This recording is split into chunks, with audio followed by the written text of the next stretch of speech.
el mediador, de Cristo el mediador.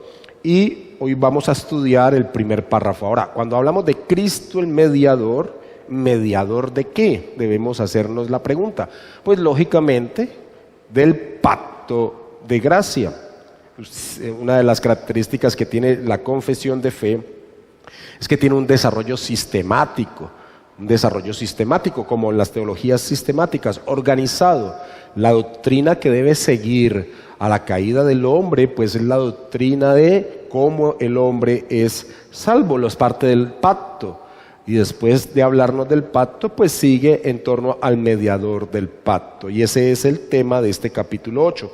En esta mañana vamos a estudiar el capítulo 1, que podemos decir que habla de la ordenación del oficio de mediador, de la ordenación del oficio de mediador.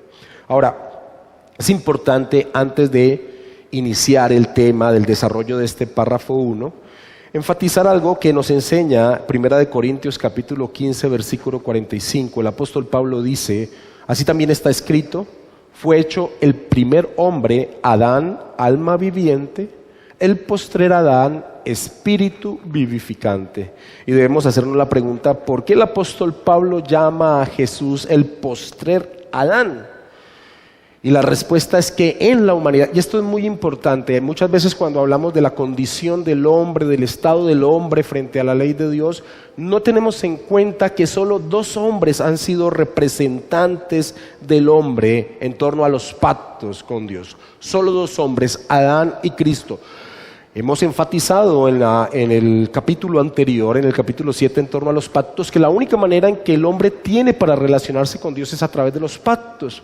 Pero cuando hablamos del hombre y las personas cuando hablan del hombre en torno a la ley, no caen en cuenta que solo 2 hombres han tenido esa relación de ser mediadores en torno al pacto con Dios, Adán y Cristo, Adán y nuestro Señor Jesucristo. Y esto es importante en torno a ese papel de mediador de nuestro Señor Jesucristo, porque como vamos a ver y vamos a enfatizar un poquito en esta mañana, el Señor Jesucristo triunfa sobre lo que Adán falla, sobre lo que Adán incumple o transgrede. Así que antes de leer el párrafo era importante entender o enfatizar este punto.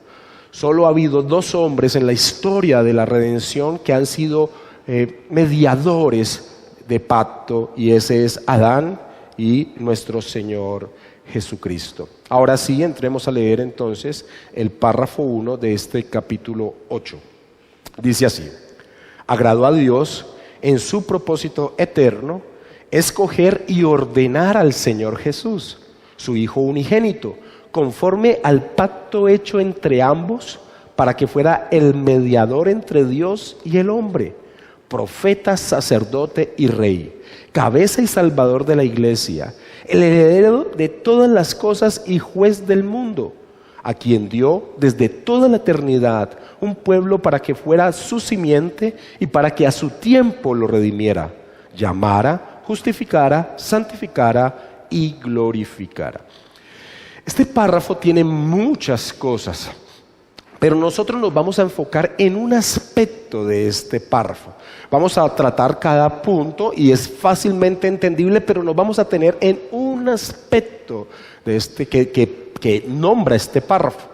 Y es el aspecto de los oficios del Señor Jesucristo como profeta, sacerdote y rey. En eso nos vamos a dedicar principalmente en este párrafo, sin decir que no vamos a exponerlo las otras partes de las que habla el párrafo. Las vamos a exponer y son fáciles de entender y la vamos a soportar escrituralmente, pero nos vamos a enfocar en estos 3 aspectos, en estos oficios del Señor Jesucristo.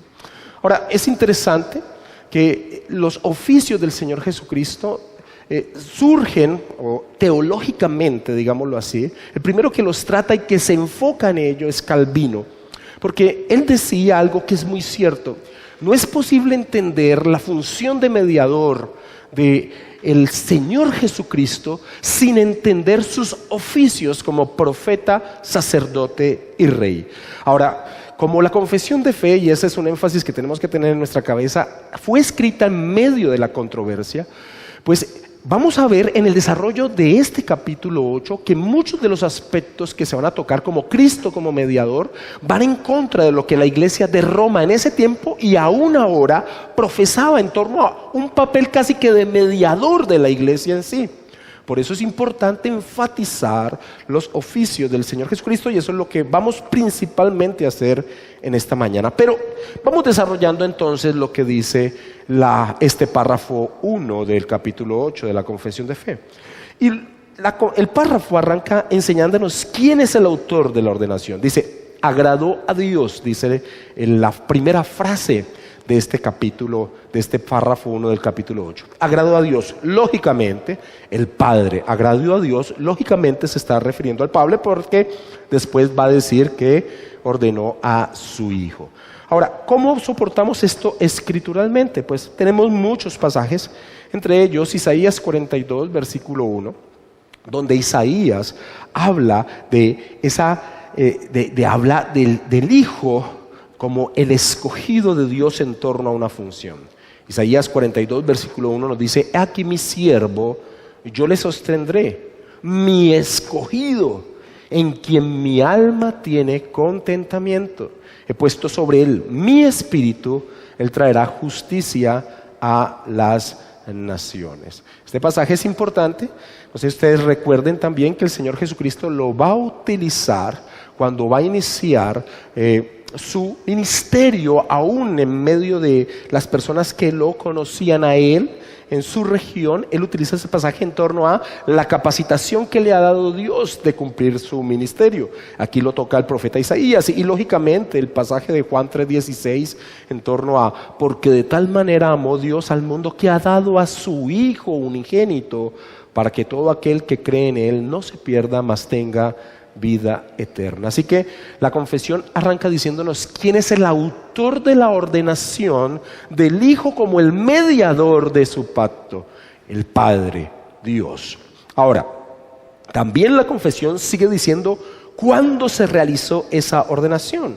Sigue diciendo en su propósito eterno. En su propósito eterno. Así que la ordenación fue realizada antes que todo fuese creado. Antes que todo fuese creado. Enfatizando un plan eterno, un plan maravilloso que está aún por encima del accionar humano, un propósito divino, un propósito eterno de Dios. El apóstol Pedro dice en Primera de Pedro, capítulo 1, versículo 18 al 20, sabiendo que fuisteis rescatados de vuestra vana manera de vivir, la cual recibisteis de vuestros padres, no con cosas corruptibles como oro o plata, sino con la sangre preciosa de Cristo, como de un cordero sin mancha y sin contaminación, ya destinado desde antes de la fundación del mundo, pero manifestado en los postreros tiempos por amor a vosotros. Ahora, este pasaje dice mucho. Nos dice la obra del Señor Jesucristo. Eso es lo que está expresando el apóstol Pedro, pero enfatiza, y es lo que nos interesa aquí, en el instante, cuando se realizó entonces esa determinación en torno a esa función del Señor Jesucristo. Dice, ya destinado desde antes de la fundación del mundo. Así que enfatizamos como la confesión de fe lo expresa, que ha sido un propósito eterno de Dios en torno al papel mediador de nuestro Señor Jesucristo. Una vez más, tenemos que repetirlo, aunque lo hemos dicho muchas veces, la Biblia claramente enseña, las Escrituras claramente enseñan que Dios no tiene plan A, plan B, el hombre cae y se ejecuta el plan B, sino que hay un único plan desarrollado en la historia de la humanidad. También podemos decir que la confesión de fe nos muestra el marco de la ordenación. A mí este término, el marco, uno queda, bueno, ¿cómo así el marco de la ordenación? Un marco es lo que, digámoslo así, limita o delimita más bien, no limita, delimita el contenido. Así que podríamos hablar más bien de el contexto en que se da esa ordenación de Cristo como mediador. ¿Cuál es el contexto en que se da esa ordenación de la segunda persona de la Trinidad como el mediador del pacto de redención, del pacto de gracia? ¿Cuál es ese contexto? Y la confesión lo dice. Dice, escoger y ordenar al Señor Jesús su Hijo unigénito, conforme al pacto hecho entre ambos. Conforme al pacto hecho entre ambos.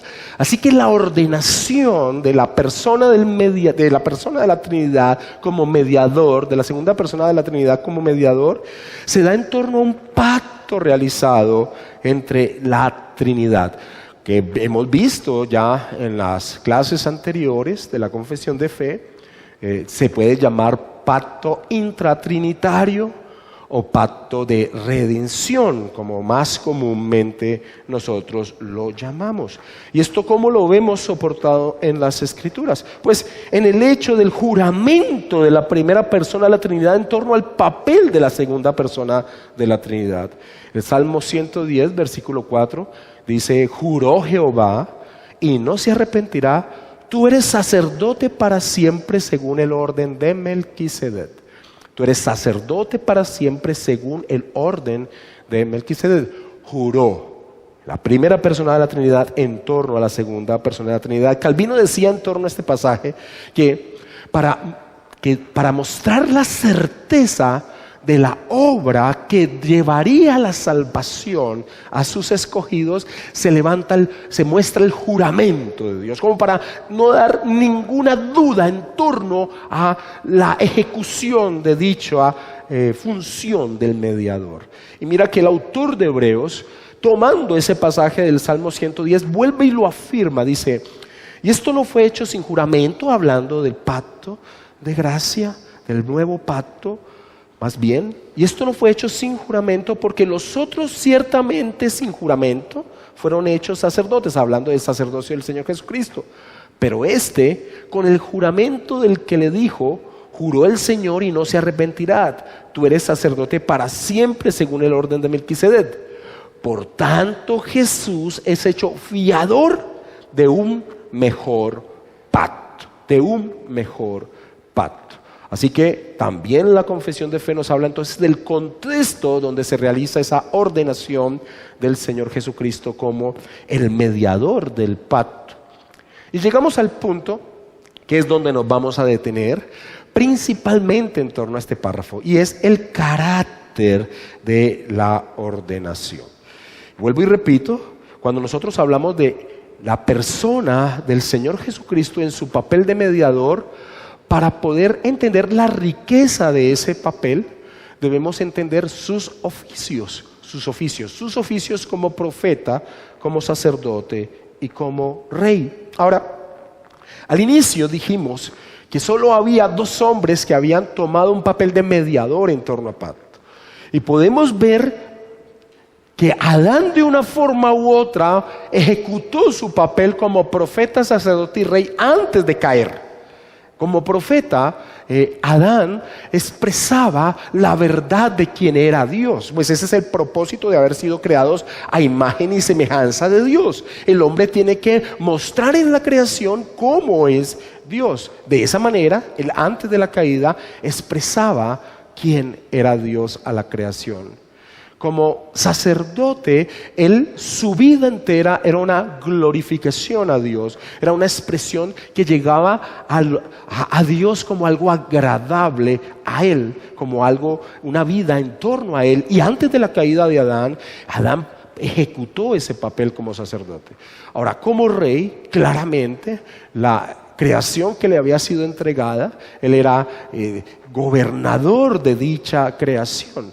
Así que antes de la caída podemos decir que ese mediador cumplía ese papel, pero que fue tergiversado después de que cayó. Y se necesitaba uno que tomara esos mismos oficios, porque esos tres oficios, profeta, sacerdote y rey, es la expresión del propósito divino de que el hombre exprese la gloria de Dios. La confesión de fe, entonces, en torno al carácter de la ordenación, expresa lo siguiente: para que fuera el mediador entre Dios y el hombre, profeta, sacerdote y rey, cabeza y salvador de la iglesia, el heredero de todas las cosas y el juez del mundo. Primera de Timoteo 2:5 dice: porque hay un solo Dios y un solo mediador entre Dios y los hombres, Jesucristo hombre, Jesucristo hombre. Así que vemos que ese es el carácter que tiene la ordenación. Y vamos a detenernos entonces en este aspecto de profeta, sacerdote y rey, de profeta, sacerdote y rey. ¿Por qué estos oficios, después de la caída de Adán, los encontramos en el desarrollo de la relación de Dios con su pueblo como oficios ya no realizados por una sola persona, sino que eran oficios realizados por personas independientes? Es decir, no encontramos que haya una persona que ejecute los 3 oficios al tiempo. Eso es muy diciente. Eso es lo que nos enseña la incapacidad en la que quedó el hombre de poder ejercer esos oficios. ¿Por qué debían ser ungidos aquellos que ejercerían estas labores? ¿Y por qué eran desempeñados por hombres distintos y no por un mismo hombre? Porque el hombre después de que cayó, Adán después de que cayó, toda su descendencia ya no está en la capacidad de cumplir la función que tenía que cumplir en torno al propósito divino de la creación. Cuando estas personas eran tomadas para ejercer estos oficios, se les ungía. La representación de ungir era que necesitaban ser dotados por Dios para ejercer esas labores. Ahora, claramente, esto mostraba la incapacidad humana. Debían ser dotados por Dios para ejercer esa labor. Y ser ungidos entonces empezó a tomar una señal de aquel que vendría a cumplir una vez el papel que ya el hombre no podía cumplir por sí solo. Todos sabemos, y los que no lo saben, la palabra Mesías, que está en el hebreo, o la palabra Cristo, que está en el griego, las dos tienen el mismo significado, y su significado es ungido, ungido.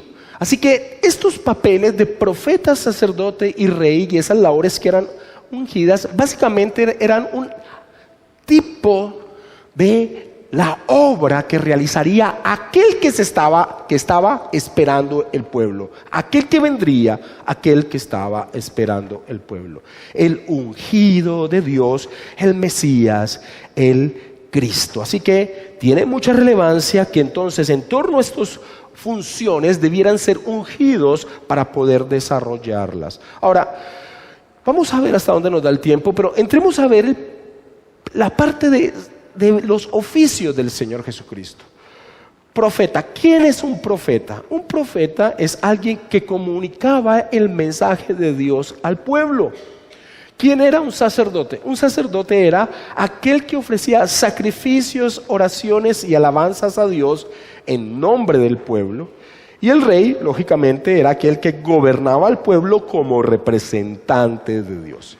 Ahora, estos 3 oficios anticipan la obra de nuestro Señor Jesucristo, profeta, sacerdote y rey. Y Cristo cumplió cada uno de estos papeles, Como profeta, el Señor Jesucristo nos revela a Dios y da a conocer las palabras de Dios. ¿Recuerdan lo que le dice a Felipe? El que me ha visto a mí, ha visto al Padre. ¿Cómo me dices tú? Muéstranos al Padre. Y constantemente el Señor Jesucristo decía: las palabras que yo hablo no las hablo por mi propia cuenta, lo que hablo lo hablo lo que mi Padre me ha dado. Y en la oración sacerdotal de Juan 17, el Señor Jesucristo, orando al Padre, le dice: Padre, he revelado tu nombre a aquellos que tú me diste. Así que claramente el Señor Jesucristo cumplió su papel como profeta. Ahora, como sacerdote, el Señor Jesucristo cumple su papel de una manera maravillosa, porque Él es la ofrenda de sacrificio en torno a la condición del hombre, y también Él mismo quien presenta la ofrenda. Y como rey, Él gobierna la iglesia y el universo entero. Vamos a desarrollar un poco cada uno de estos 3 papeles, lógicamente mirando el tiempo, y es nuestro enemigo. No vamos a alcanzarlo a hacer todos en esta mañana. Desarrollaremos los próximos, tal vez 1 o 2 que nos queden faltando la próxima semana. Pero vamos a iniciar entonces a mostrar a Cristo como profeta, porque ese va a ser el énfasis que vamos a tener en torno a este párrafo, como lo dije al inicio. Sí, el párrafo nos está dando una muestra de la ordenación del Señor Jesucristo, pero vamos a enfocarnos en estos 3 aspectos de los oficios del Señor Jesucristo. Cristo como profeta.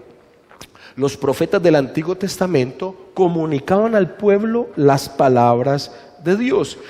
Moisés, podemos decir, fue el primer gran profeta.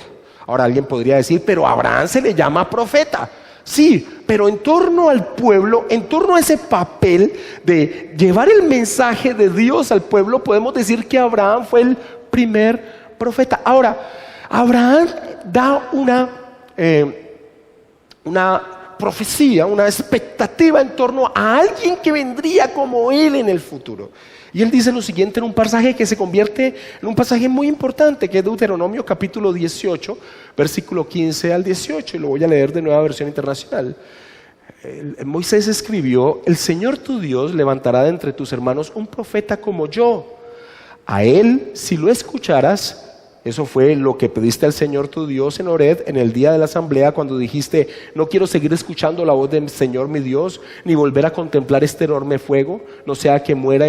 Y me dijo el Señor: está bien lo que ellos dicen, por eso levantaré entre sus hermanos un profeta como tú, le dice el Señor a Moisés. Pondré mis palabras en su boca y él les dirá todo lo que yo le mande. Este aspecto de la profecía en torno a un profeta como Moisés que vendría se desarrolla en el tiempo de la historia de redención en torno a Dios con su pueblo. Es más, nosotros vamos a ver que había una expectativa de la llegada de ese profeta que Moisés había prometido. Por ejemplo, en Juan capítulo 6, versículo 14, encontramos que dice: aquellos hombres, hablando de Jesús, aquellos hombres entonces, viendo la señal que Jesús había hecho, dijeron: este verdaderamente es el profeta que había de venir al mundo.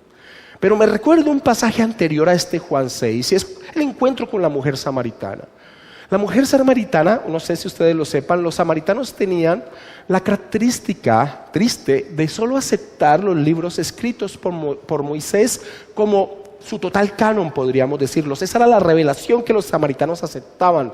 Ellos no aceptaban las otras revelación que nosotros encontramos en el canon hebreo en nuestro Antiguo Testamento.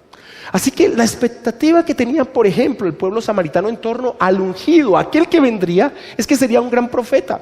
Por eso, cuando el Señor Jesucristo entabla la conversación con ella le dice: sé que habrá de venir el Cristo, el cual nos revelará todas las cosas. La expectativa de ellos era en torno a un profeta que vendría y le revelaría todas las cosas, y eso en torno a ese pasaje que vimos de Deuteronomio.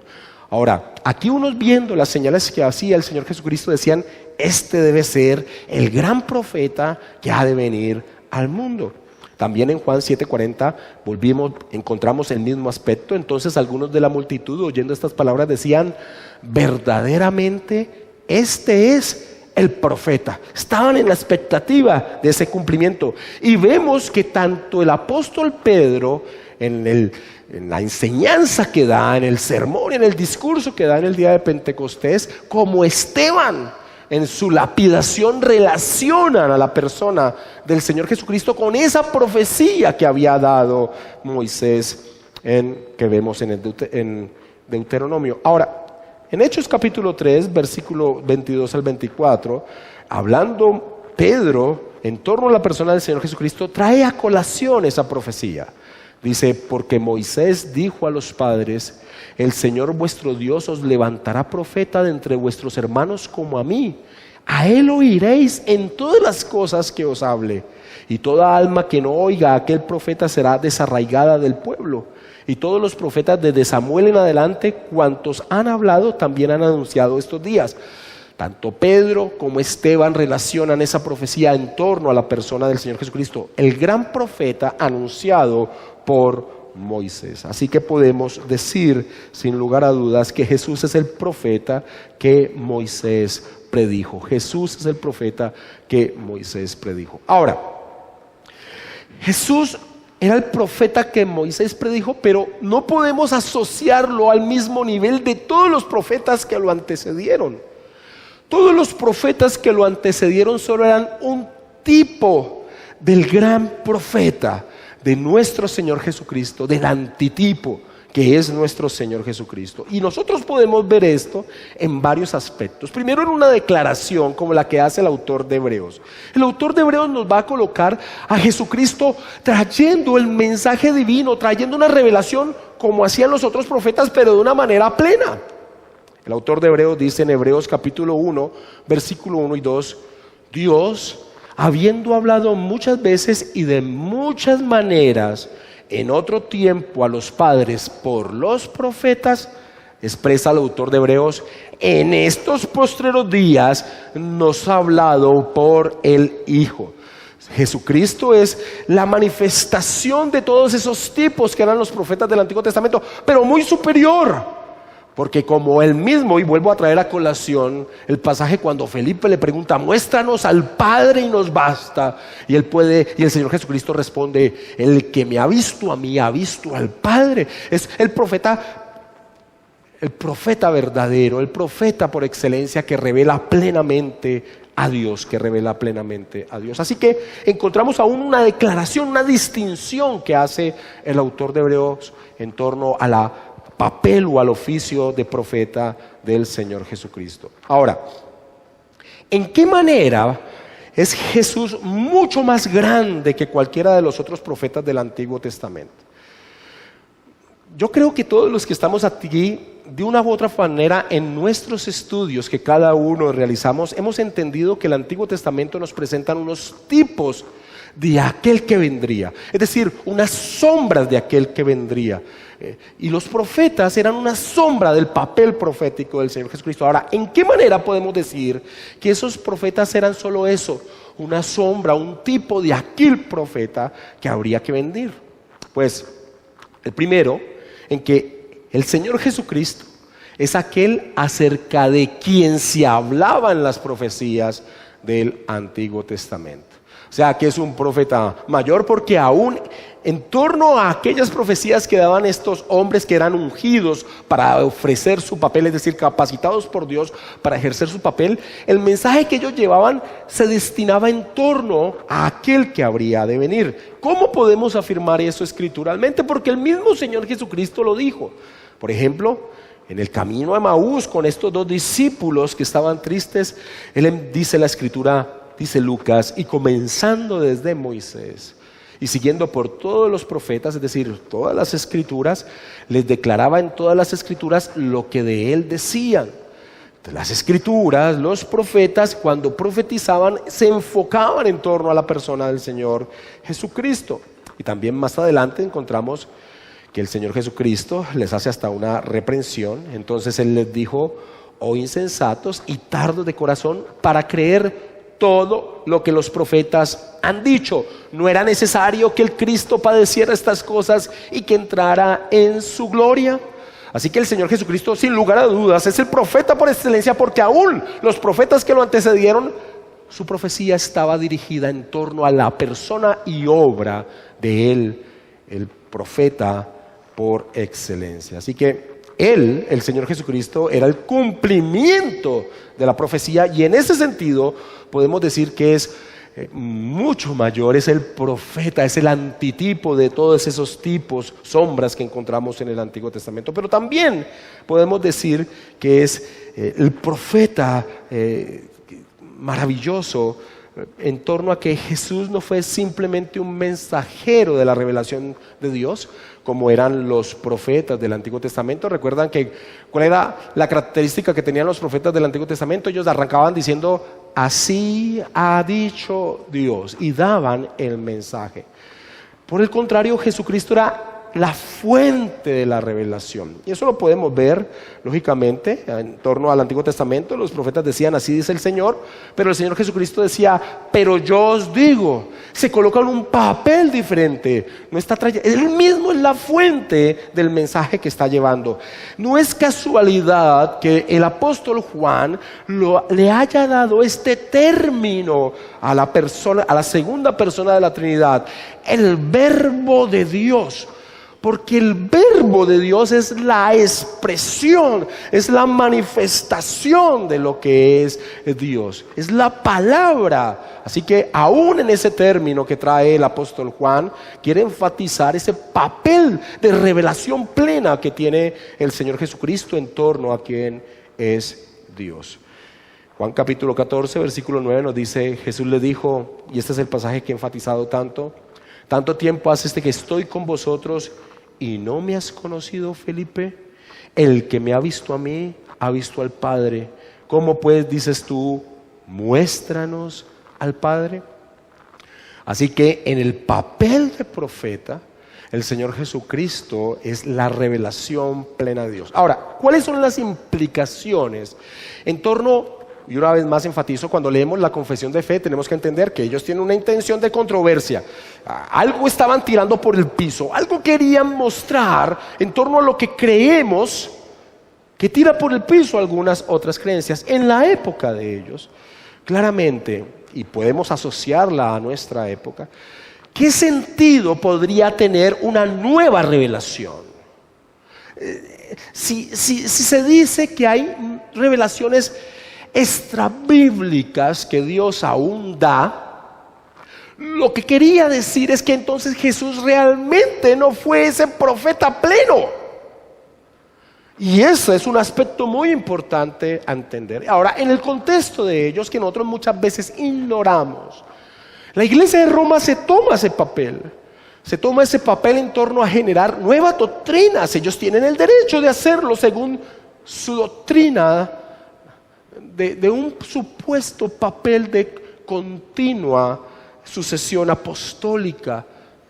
Ahora, lo que hacen los apóstoles después de la venida del Señor Jesucristo es enfatizar la obra de Cristo. Eso es lo que nos enseñan sus epístolas.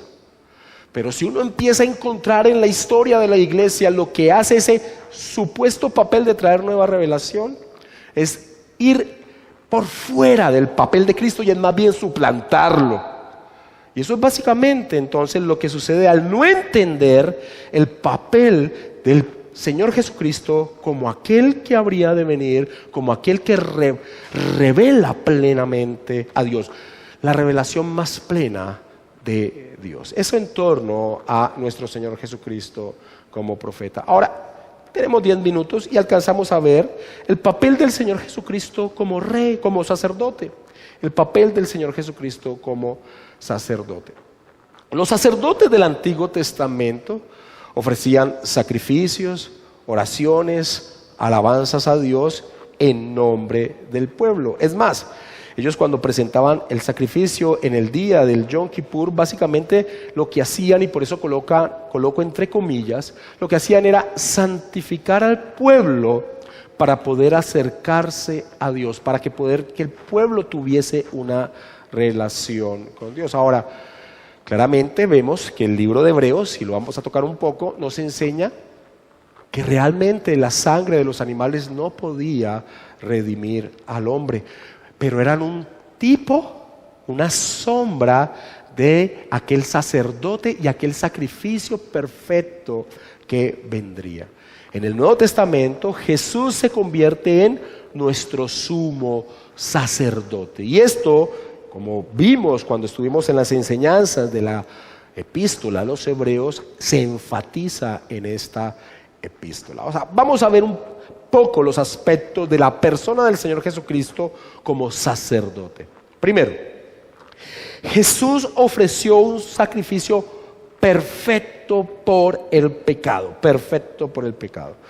Las sombras, los tipos que encontramos en el Antiguo Testamento de ese papel de sacerdocio, lo que ofrecían era sangre de animales, y esa sangre de animales, como he dicho, no realmente redimían a el hombre. Dice Hebreos 10:4, porque la sangre de los toros y de los machos cabríos no puede quitar los pecados. Así que los sacerdotes, el sistema sacrificial, los sacrificios que encontramos en el Antiguo Testamento no eran perfectos, era una sombra, era un tipo, era una manifestación de aquel que habría de venir. El Señor Jesucristo es el sacerdote que presenta la ofrenda y es el sacrificio de la ofrenda. En Hebreos 9:26 se nos dice: de otra manera, hablando del papel sacerdotal del Señor Jesucristo, le hubiera sido necesario padecer muchas veces desde el principio del mundo, pero ahora en la consumación de los siglos se presentó una vez para siempre por el sacrificio de sí mismo para quitar de en medio el pecado. Así que enfatizar el papel sacerdotal del Señor Jesucristo es muy importante, aún en esa época de la controversia, porque ustedes, como conocen, la Iglesia de Roma, cada vez que celebra una misa, básicamente lo que está diciendo es que está repitiendo de una forma u otra el sacrificio del Señor Jesucristo. Y así que enfatizar el papel de sacerdote del Señor Jesucristo era importante y fundamental, tanto en esa época como ahora. Ahora, el sacrificio del Señor Jesucristo no es repetitivo, no se da una vez y hay que repetirlo continuamente, sino que fue completo y perfecto. Y esto echa por el piso cualquier referencia a un sacrificio continuado. En Hebreos capítulo 7, versículo 27, se nos habla de ese papel de sacerdote de ofrenda del Señor Jesucristo. Dice que no tiene necesidad cada día, como aquellos sumos sacerdotes, los que eran un tipo, los sacerdotes del Antiguo Testamento, de ofrecer primero sacrificios por sus propios pecados y luego por los del pueblo, porque éste lo hizo una vez para siempre, ofreciéndose a sí mismo. Y en Hebreos capítulo 9, versículo 12 dice: y no por sangre de machos cabríos ni de becerros, sino por su propia sangre, entró una vez para siempre en el lugar santísimo, habiendo tenido eterna redención. Y en Hebreos capítulo 10, versículo 10 se enfatiza: en esa voluntad somos santificados mediante la ofrenda del cuerpo de Jesucristo, hecha una vez para siempre. Así que es un sacrificio perfecto, lo que muestra lo que esos tipos y sombras realmente no podían hacer. Jesucristo es el sacerdote perfecto. Jesús cumplió todas las expectativas que fueron prefiguradas, no solo por los sacrificios del Antiguo Testamento, sino también por medio de la vida y acciones de los sacerdotes que los ofrecían.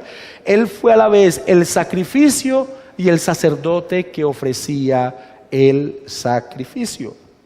Hebreos capítulo 4, versículo 14 dice: por tanto, teniendo un gran sumo sacerdote que traspasó los cielos, Jesús el Hijo de Dios, retengamos nuestra profesión. El Señor Jesucristo no solo fue la ofrenda, sino que Él es nuestro gran sumo sacerdote. Uno de los papeles que los cristianos nos gozamos en torno al oficio que cumple el Señor Jesucristo, en torno a su sacerdocio, es que Él intercede por nosotros para siempre. En primera de Juan capítulo 2 versículo 1 el apóstol Juan dice: hijitos, estas cosas les escribo para que no pequen. Pero si hubiéramos pecado, sacerdote, abogado, dice, abogado tenemos para con el Padre, a nuestro Señor Jesucristo. Así que Jesucristo es el gran sumo sacerdote, cumple un papel perfecto. Fue el perfecto profeta, es el perfecto sumo sacerdote, es el mediador del pacto de gracia. En Hebreos 9:24 dice: porque no entró Cristo en el santuario hecho de mano, figura del verdadero, sino en el cielo mismo, para presentarse ahora por nosotros ante Dios. Una vez más enfatizo, ese es el propósito. Los sacerdotes del Antiguo Testamento eran sombra, los sacrificios del Antiguo Testamento eran sombra de aquel que sería el gran sumo sacerdote y el sacrificio perfecto. Él ha ofrecido un sacrificio que acaba para siempre con la necesidad de otros sacrificios. Y voy a terminar, pastor. Y presento entonces el papel de Cristo como Rey. Recordemos que en este párrafo 1 entonces se enfatiza la ordenación del Señor Jesucristo. Pero nos vamos a enfocar y nos hemos enfocado a los oficios de Cristo, porque si vamos a entender el papel de mediador con Cristo, se tiene que hacer en torno a sus oficios. Y el propósito de lo que he hecho es mostrar que Jesucristo es el profeta, es el sacerdote y es el rey. Que los oficios del Antiguo Testamento ejercidos por diferentes personas mostrando la incapacidad que tenían, solo eran sombra de aquel que habría de venir, el mediador del pacto de gracia. Entonces, Cristo como rey. El rey tenía la autoridad de gobernar al pueblo en nombre de Dios. Cuando nace el Señor Jesucristo, nosotros vemos a unos personajes extraños viniéndole a traer ofrenda a Él como un rey, aún desde su nacimiento. Los que venían de Oriente preguntaron: ¿dónde está el rey de los judíos que ha nacido? Él era un rey. Ahora, cuando vemos el ministerio terrenal del Señor Jesucristo, nos encontramos que Él rechaza el papel de rey que el pueblo quería tomar en torno a Él. Jesucristo rechazó los intentos de las personas de hacerle un rey. ¿Por qué? Nosotros vemos en Juan 6, versículo 15, que nos enseña el Evangelio: pero entendiendo Jesús que iban a venir para apoderarse de Él y hacerle rey, volvió a retirarse al monte solo. ¿Por qué? Porque ellos tenían una imagen de un rey terrenal, un rey que los libraría del yugo opresor enemigo. Ahora, ese es un gran problema que se mantiene al día de hoy. Relacionar el reinado de Cristo en una manera temporal es una desgracia. Jesucristo es el rey del reino eterno. Cuando Poncio Pilato lo confronta a él en torno a lo que él estaba diciendo, Jesucristo le dice: mi reino no es de este mundo. Si mi reino fuera de este mundo, mis servidores pelearían para que yo no fuera entregado a los judíos, pero mi reino no es de aquí. Mi reino no es de aquí. Calvino sí que enfatiza este punto. Como una vez más les digo, Calvino fue el que expuso esta doctrina de enfatizar el papel mediador de Cristo en torno a los oficios de Cristo. Cuando tú lees en el capítulo 15 del libro 2 de las instituciones de la religión cristiana, Calvino toca muy rápidamente el papel de profeta, el papel de sacerdote también, pero en el papel de rey se detiene, porque si había algo malentendido era que la iglesia de Roma se había tomado el papel como si ellos fueran el reino de Dios. Es más, aún se muestra en su relación jerárquica y en su opulencia. Pero entender el papel de rey del Señor Jesucristo en torno a un reino celestial nos permite entender cuál era ese papel mediador de capacitarnos para llegar a ese reino celestial. Y eso es fundamental entenderlo. Ahora, Jesucristo es un rey cuyo reino Él anunció. Cuando el Señor Jesucristo empezó a enseñar, dijo: arrepentíos porque el reino de los cielos se ha acercado. Así que sí, Él anunciaba un reino, pero era un reino distinto al pensamiento de los hombres en ese momento. Y creo que es un reino muy distinto a muchos cristianos en torno a lo que piensan del Señor Jesucristo como rey. Jesús es el rey del pueblo de Dios. Por eso no reprendió cuando Él entró triunfantemente a Jerusalén. Bendito el Rey que viene en el nombre del Señor. Paz en el cielo y gloria en las alturas, le gritaba la multitud. Y Él no reprendió porque sí, Él es un rey, pero es un rey de un reino eterno. Después de su resurrección, Jesús recibió del Padre autoridad sobre la iglesia y el universo. En Efesios capítulo 1, versículo 20 al 22, el apóstol Pablo enfatiza la posición de Cristo, la cual operó en Cristo, resucitándole de los muertos y sentándole a su diestra en los lugares celestiales, sobre todo principado y autoridad y poder y señorío, y sobre todo nombre que se nombra, no solo en este siglo, sino también en el venidero, y sometió todas las cosas bajo sus pies y lo dio por cabeza sobre todas las cosas a la iglesia. Y después, cuando le da la comisión a los a sus discípulos de ir a predicar el evangelio, dice: toda potestad, después de haber resucitado, toda potestad me es dada en el cielo y en la tierra. Es un rey. Ahora, ¿cuál es la implicación del que sea un rey? Si nosotros vamos, los cristianos en la historia del cristianismo sufrimos. ¿En qué sentido? Jesucristo es un rey gobernando. En el sentido que Él capacita y le da el poder a los que son suyos, a su iglesia, de mantenerse firme para que lleguen a su reino celestial. En ese sentido, Él es un rey, y es el rey que está ejerciendo su reinado.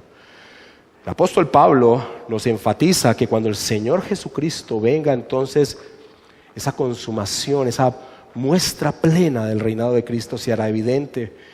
En un canto que encontramos en Filipenses capítulo 2, versículo del 9 al 11, Pablo dice: por lo cual Dios también lo exaltó hasta lo sumo y le dio un nombre que es sobre todo nombre, para que en el nombre de Jesús se doble toda rodilla de los que están en los cielos y en la tierra y debajo de la tierra, y toda lengua confiese que Jesucristo es el Kyrios, es el Señor, para gloria de Dios Padre. Y Juan, en su visión, dice en torno a la venida del Señor Jesucristo: y en su vestidura y en sus muslos tiene escrito este nombre: Rey de Reyes y Señor de Señores. Así que los reyes del Antiguo Testamento, esos tipos, esas sombras, realmente manifestaban la venida de aquel que es el Rey eterno, aquel que fue prometido en el libro de Daniel, un reino eterno, un reino que no tendría fin. Ahora, eso en torno a los tres oficios del Señor Jesucristo como profeta, sacerdote y rey. Y le pido al Señor que me haya dado la capacidad entonces de manifestar la plenitud de esos tres oficios en Cristo. La plenitud de esos tres oficios en Cristo. Pero finalicemos entonces el párrafo. Me enfoqué en los oficios, pero el párrafo sigue diciendo en torno al propósito de esa ordenación que nos enseña el párrafo 1. Dice: a quien dio desde toda la eternidad, hablando de Jesucristo, un pueblo para que fuera su simiente y para que a su tiempo lo redimiera, llamara, justificara, santificara y glorificara. Tiene un propósito, la ordenación del Señor Jesucristo como mediador. Y eso lo encontramos, y ya vamos finalizando, Romanos 8:29, hablando de ese propósito eterno, de la predestinación, porque a los que antes conoció, también los predestinó para que fuesen hechos conformes a la imagen de su Hijo, para que Él sea el primogénito entre muchos hermanos. Y a los que predestinó, a estos también llamó, y a los que llamó, a estos también justificó, y a los que justificó, a estos también glorificó. Tiene un pueblo que le ha sido dado por el Padre. He manifestado tu nombre, le ora el Señor Jesucristo al Padre, a los hombres que del mundo me diste, tuyos eran y me los diste, y han guardado tu palabra. Es el mediador del pacto de gracia. Y termino enfatizando un texto que ya leímos, que es fundamental para la época en que se escribió la confesión de fe y para nosotros ahora. No existe otro mediador. Solo dos hombres han sido mediadores de pactos: Adán, que falló, y la persona del Señor Jesucristo. O estamos en uno o estamos en otro. No hay una tercera posibilidad y no hay otro mediador. Y el apóstol Pablo así lo enfatiza, y leo de una vez más, 1 Timoteo capítulo 2, versículo del 5 al 6. Porque hay un solo Dios y un solo mediador entre Dios y los hombres, Jesucristo hombre, el cual se dio a sí mismo en rescate por todos, de lo cual se dio testimonio a su debido tiempo. Bueno, espero que se haya cumplido el propósito de enfatizar los tres oficios del Señor Jesucristo. Nos vamos a encontrar en este capítulo 8 que en los dos últimos párrafos la confesión de fe bautista va a retomar este tema. Y es muy diciente, porque la confesión de Westminster, de la cual gran parte se toma en torno a nuestra confesión, no tiene esos dos últimos párrafos. Y es muy interesante, y veremos el porqué. Y una vez más, para señalar el error de la iglesia de Roma en torno a despreciar el papel de los oficios de nuestro Señor Jesucristo como profeta, sacerdote y rey. Dios los bendiga, hermanos.